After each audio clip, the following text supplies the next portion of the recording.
Semoga yang subscribe diberikan rezeki melimpah dari jalan tak terduga. Dan yang like komen, dimudahkan jalannya menuju surga di hari akhir nanti. Siapa yang tak mendengar nama Qorun? Qorun adalah seorang sosok kaya raya di zaman Nabi Musa, tapi namanya melegenda hingga sekarang. Kisahnya diabadikan dalam Al-Quran, bahkan menjadi peribahasa atau ungkapan di masyarakat guna menggambarkan seseorang yang mirip dengan tabiatnya atau menisbatkan harta yang ditemukan terpendam dalam tanah sebagai harta Qorun. Qorun adalah miliarder kaya raya yang hidup sejaman dengan Nabi Musa. Saking kaya rayanya, Qorun setiap kali keluar dari rumahnya, ia didampingi dengan 300 pelayan laki-laki dan 300 pelayan perempuan.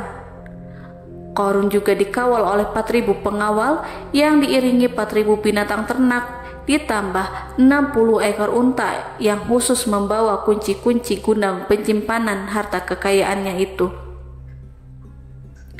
Itu dilakukan semata-mata sebagai bentuk kesombongan bahwa dialah manusia paling kaya, paling terhormat, dan memiliki pengikut setia. Ia merasa lebih mulia dibandingkan Nabi Musa alaihissalam. Orang-orang tentu saja akan penasaran seberapa banyak harta kekayaan Qorun jika pengawal dan pembawa kunci gudang kekayaannya sebanyak itu. Lalu berapakah harta yang dimiliki Qorun yang disimpan dalam gudang-gudangnya tersebut? Sebelum saya melanjutkan, dimohon untuk menonton video ini sampai selesai supaya tidak ada kesalahpahaman dalam memahami isi cerita, serta mohon bantu channel ini semakin berkembang dengan cara tekan subscribe dan silahkan tinggalkan like serta komen positifnya. Semoga dukungan pemirsa Risalah Kehidupan bernilai pahala dan menjadi wasilah dimudahkannya segala urusan pemirsa sekalian. Pemirsa Risalah Kehidupan, di zaman sekarang banyak orang yang mengistilahkan rezeki yang tak terduga dengan istilah harta Qorun. Lalu dari manakah sumber harta kekayaan Qorun yang sangat luar biasa itu? Serta di manakah Qorun dan hartanya ditenggelamkan? Siapakah Qorun dan bagaimana kisahnya dengan Nabi Musa?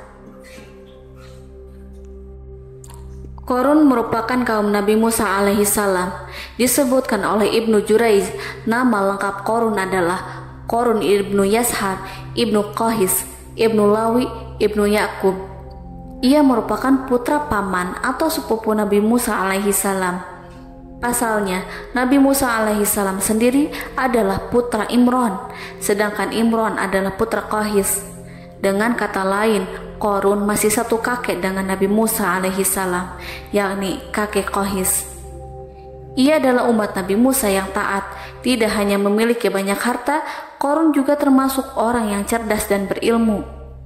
Ia menguasai ilmu duniawi dan ilmu ukhrawi, dan tercatat bahwa Qorun adalah ahli di bidang kimia.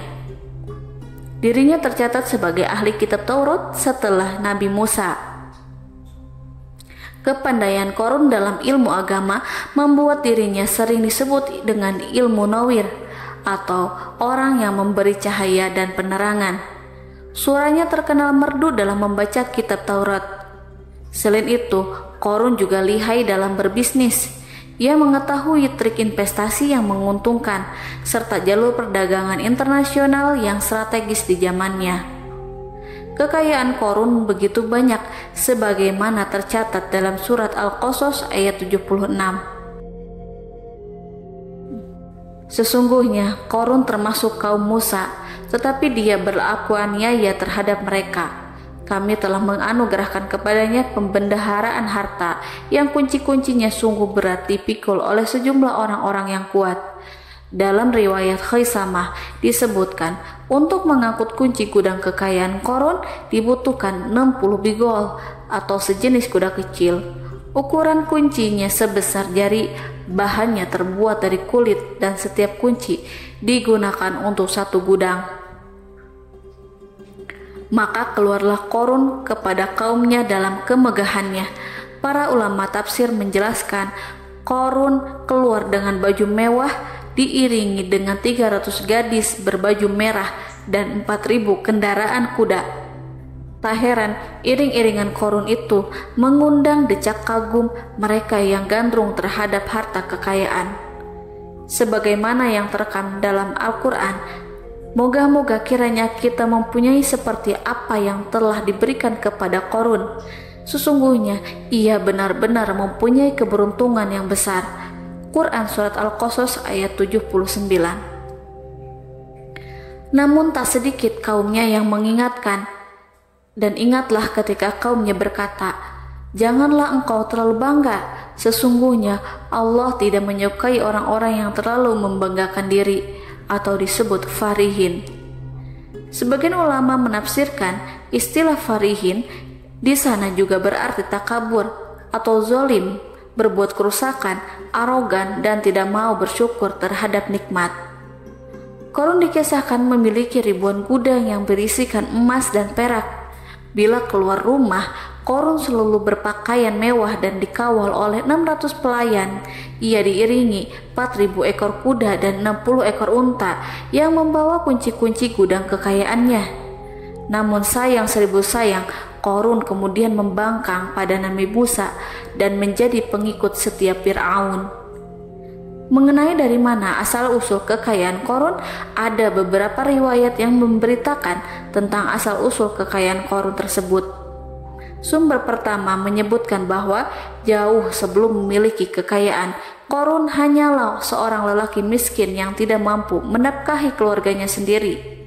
Anaknya sangat banyak. Lalu, suatu hari ketika Qarun datang kepada Nabi Musa, ia meminta Nabi Musa alaihissalam untuk mendoakannya agar Allah memberikan harta benda yang banyak. Qarun juga meminta Nabi Musa mengajarinya ilmu kimia dan ilmu-ilmu kehidupan lainnya. Qarun dikenal sebagai orang yang soleh dan mengikuti ajaran Ibrahim dengan baik, sehingga tanpa pikir panjang Nabi Musa alaihissalam menyetujui permintaannya. Allah Subhanahu wa Ta'ala mengabulkan doa Nabi Musa. Qarun diberikan kecerdasan luar biasa dan menguasai ilmu yang telah diajarkan kepadanya. Qarun menguasai teori dan praktik pembuatan emas permata dan beragam perhiasan mewah lainnya. Ia juga pakar dalam ilmu arsitektur, rancangan bangunan, penataan kota, dan lain sebagainya. Tidak lama setelah itu, hidupnya berubah. Qarun pun hidup dengan bergelimbang harta. Ribuan gudang yang dimilikinya penuh dengan emas dan perak. Namun sayangnya, keberuntungan yang didapatkannya membuatnya gelap mata. Qarun mulai hidup dengan penuh pamer, keangkuhan, dan penuh kesombongan. Kekayaan yang telah diberikan oleh Allah Subhanahu wa Ta'ala membuatnya lupa dengan Sang Maha Pemberi. Qarun merasa lebih terhormat dan mulia dibandingkan Nabi Musa. Ia pun akhirnya membelot dan durhaka pada Nabi Musa. Ia mengingkari janji-janjinya dahulu dan beralih menjadi pengikut Fir'aun yang setia. Loyalitas Qarun terhadap Fir'aun membuatnya diangkat menjadi kepala mandor yang membawahi ribuan pekerja. Dikisahkan bahwa Qarun bersikap semena-mena terhadap para pekerja. Ia tega memotong upah mereka. Ia melakukan korupsi demi membangun istana dan kemegahannya sendiri, dan untuk membangun gudang-gudang penyimpanan harta yang telah ia kumpulkan jauh-jauh hari. Ketika datang perintah zakat, Nabi Musa alaihissalam pergi menemui Qarun dan memerintahkannya mengeluarkan zakat sebesar 1 dinar dari setiap 1000 dinar, 1 dirham dari setiap 1000 dirham, 1 kambing dari setiap 1000 kambing, dan seterusnya. Setelah Qarun menghitung seluruh hartanya, ternyata jumlah zakatnya sangat besar. Kekikirannya pun mulai menghalangi hatinya untuk mengeluarkan zakat. Qarun enggan membayar zakat ketika Nabi Musa alaihissalam menagih zakat yang diperintahkan oleh Allah untuk ditunaikannya. Ketika Qarun diminta zakat, ia langsung marah dan tidak memberikan sedikit pun kekayaannya. Dia berpikir bahwa harta kekayaan yang dimilikinya didapat dari hasil kerja dan usahanya sendiri, dan tidak ada kaitannya dengan siapapun, termasuk Allah Subhanahu wa Ta'ala. Janji Qorun untuk lebih taat beribadah dan membantu sesama jika diberi kekayaan oleh Allah dilupakannya. Dia mempergunakan kekayaannya tersebut dalam kesesatan, kezaliman, dan permusuhan, sehingga membuatnya menjadi sombong dan terlena. Orang-orang beriman pada masa itu sering menasehati Qorun untuk bersyukur atas nikmat yang Allah berikan kepadanya, tetapi dia tidak mengindahkan nasihat tersebut. Dari sikapnya tersebut sudah jelas bahwa Qorun tidak membutuhkan nasihat kebenaran, bahkan merasa tidak takut dengan ancaman Allah, sebab Qorun merasa sudah memiliki segalanya. Qorun merasa dirinya hebat dan pintar serta punya banyak pengikut setia, punya banyak pengawal dan merasa aman karena dekat dengan Raja Fir'aun. Qorun berkata, "Sesungguhnya aku mendapatkan harta ini karena ilmu yang ada padaku." Qorun sangat sombong.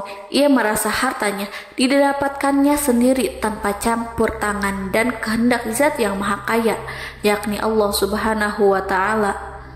Apakah Qorun lupa ataukah ia tidak tahu bahwa Allah telah membinasakan orang-orang sombong sebelumnya, yang bahkan lebih kuat darinya, yang lebih kaya darinya, yang lebih banyak pengawalannya, lebih kokoh dan tak terkalahkan dibanding dirinya? Karena terdorong sifat kikir dan angkuh, maka Qorun membuat rencana untuk melakukan tipu daya agar dia terlepas dari kewajiban membayar zakat. Dia ingin menjatuhkan nama baik dan citra baik Nabi Musa alaihissalam. Kemudian dia mengumpulkan tokoh-tokoh konglomerat Bani Israel. Ia berkata kepada mereka, "Wahai saudara-saudaraku, terhadap apa yang diperintahkan Musa untuk membayar zakat, apakah kalian akan mematuhinya? Sekarang dia hendak mengambil harta yang ada di tangan kalian, maka pikirkanlah suatu cara untuk menghindari perintahnya." Para pembesar-pembesar yang dipanggil kemudian menjawab, "Wahai paduka Qorun, engkau lebih besar daripada kami akan melakukan apapun yang kau inginkan." Qorun pun berkata, "Datangkanlah kepadaku wanita cantik, aku akan memberinya hadiah besar jika ia berhasil menggoda dan memfitnah Nabi Musa." Ketika wanita cantik yang diinginkan datang, Qorun memberikan kepadanya uang muka sebagai jaminan. Ia akan membayarkan seluruh yang dijanjikan ketika berhasil menjalankan misinya. Bukan hanya itu, Qorun pun berjanji akan menjadikan wanita ini sebagai istrinya. Dan keesokan harinya, Qorun mengumpulkan Bani Israel. Setelah itu, Qorun menghadap kepada Nabi Musa seraya berkata, "Orang-orang menanti kedatangan Anda, sampaikanlah saran dan nasihat kepada mereka." Nabi Musa kemudian keluar dari rumahnya. Ia mulai menyampaikan nasihat pada umatnya. Di antara nasihatnya, beliau berkata, "Barang siapa yang mencuri, aku akan memotong tangannya. Barang siapa yang memfitnah, aku akan mencambuknya sebanyak 70 kali. Barang siapa yang tidak mempunyai istri dan dia berbuat zina, maka aku akan mencambuknya sebanyak 70 kali. Adapun barang siapa yang memiliki istri dan dia berbuat zina, aku akan rajam dia sampai mati." Qorun kemudian berkata, "Apakah ini juga berlaku untuk Anda jika Anda sendiri yang berbuat zina? Apakah Anda akan menerima hukumannya?" Kemudian Nabi Musa menjawab, "Ya, meskipun saya sendiri yang melakukannya." Maka kemudian Qorun memanggil wanita yang telah dibayarnya. Wanita itu berdiri di depan Nabi Musa dan Bani Israel yang telah berkumpul. Dia mengaku sedang hamil karena telah berhubungan badan dengan Nabi Musa. Maka marahlah Nabi Musa atas fitnah kejam yang diarahkan kepadanya. Kemudian Nabi Musa melakukan sholat 2 rakaat, lalu mendatangi wanita itu dan menyumpahnya agar mengatakan siapa yang menyuruhnya. Wanita itu menjadi ketakutan. Ia gemetar di depan Nabi Musa dan dia mengaku bahwa yang menyuruhnya adalah Qorun. Lalu wanita itu bertaubat dan meminta maaf kepada Nabi Musa. Seketika Nabi Musa bersujud seraya berdoa kepada Allah untuk menimpakan azab kepada Qarun. Allah memberi wahyu kepada Nabi Musa bahwa bumi telah dijadikan tunduk kepada perintah Nabi Musa. Kemudian Nabi Musa berkata kepada bumi, "Wahai bumi, telanlah Qarun beserta kekayaannya, habiskanlah semua." Kala itu Allah menurunkan wahyu kepada Nabi Musa alaihissalam untuk memerintah bumi apapun yang diinginkannya. Begitu Nabi Musa alaihissalam datang dengan wajah sangat marah, barulah Qarun merajuk, "Wahai Musa, sayangilah aku." Sementara Nabi Musa alaihissalam tak bergeming. Beliau lantas berkata pada bumi, "Wahai bumi, ambillah mereka." Seketika rumah Qarun mulai bergetar. Qarun dan antek-anteknya mulai dibenamkan hingga bagian lututnya. Rumahnya ikut turun sedalam lutut. Qarun kembali merajuk, "Sayangilah aku Musa." Rumahnya kembali berguncang. Kini Qarun dan kawan-kawannya kembali terbenam hingga bagian pusar. Demikian pula rumahnya. Qarun terus merajuk, "Wahai Musa, sayangilah aku." Sementara Nabi Musa alaihissalam kembali meminta bumi, "Wahai bumi, ambillah mereka." Rumah Qarun berguncang lagi, sementara Qarun dan kawan-kawannya terus terbenam hingga bagian tenggorokannya. Demikian pula rumahnya. Qarun lagi-lagi menjerit, "Wahai Musa, sayangilah aku." Namun Nabi Musa alaihissalam tak bergeming. Beliau terus meminta bumi menelannya, hingga akhirnya Qarun dan kawan-kawannya hilang seluruhnya ditelan bumi. Tak lama setelah itu, Allah pun berkata, "Wahai Musa, apa yang membuatmu bersikap demikian? Padahal demi kemuliaanku, andai dia Qarun berdoa kepadaku, niscaya aku akan rahmati. Maka kami benamkan dia beserta rumahnya ke dalam bumi, maka tidak ada baginya satu golongan pun yang akan menolongnya selain Allah, dan dia tidak termasuk orang-orang yang dapat membela diri." Quran Surat Al-Qasas ayat 81. Lalu di manakah lokasi ditenggelamkannya Qarun beserta harta bendanya?